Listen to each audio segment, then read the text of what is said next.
हम गमों की जिंदगी जिया करते हैं, हम गमों की जिंदगी जिया करते हैं, शराब को उठा कर पिया करते हैं।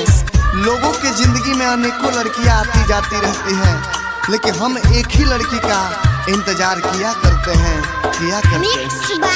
Kanchan Raj Muzaffarpur, Kanchan Raj Muzaffarpur, presented by Videshi Lal entertainment.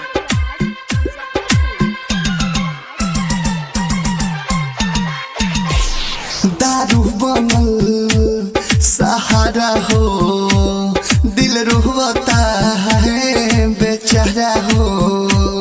दारू बनल सहारा हो, दिल रोता है बेचारा हो।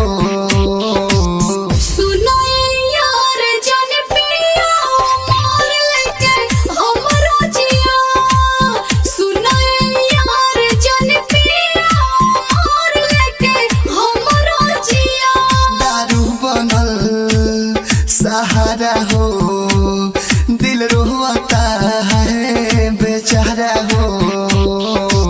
सुनो यार जन पिया मोर लेके हमरो जिया, सुनो यार जन पिया मोर लेके हमरो जिया।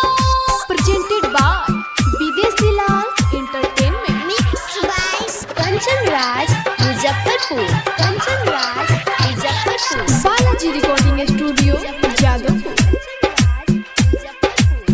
तू ही नहीं बारू तो जी के करबो का, दुनिया लगता बहुत खराब हो।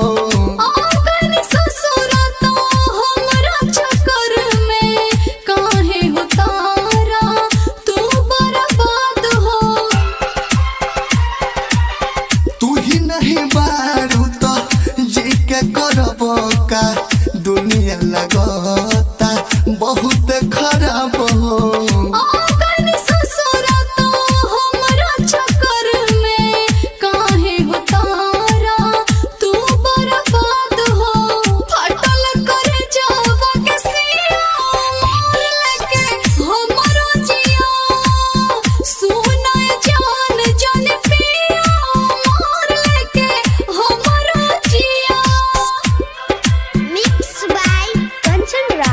मुजफ्फरपुर, कंचन राज मुजफ्फरपुर, कंचन राज मुजफ्फरपुर।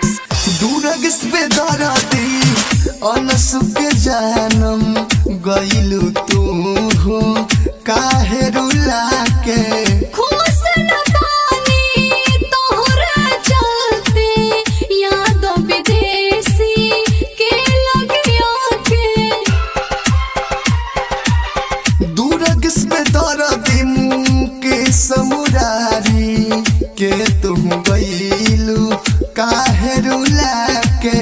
खुश न पानी तोहरा चलते, याद विदेशी के लगिया के।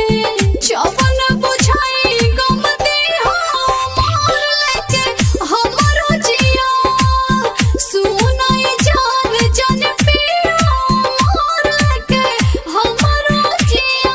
दारू बनल सहारा हो, दिल रोता है बेचारा हो। सुनो यार जन पिया मोर लेके हमरो जिया, सुनो यार जन पिया मोर लेके हमरो जिया। बालाजी रिकॉर्डिंग स्टूडियो विदेशी लाल एंटरटेनमेंट।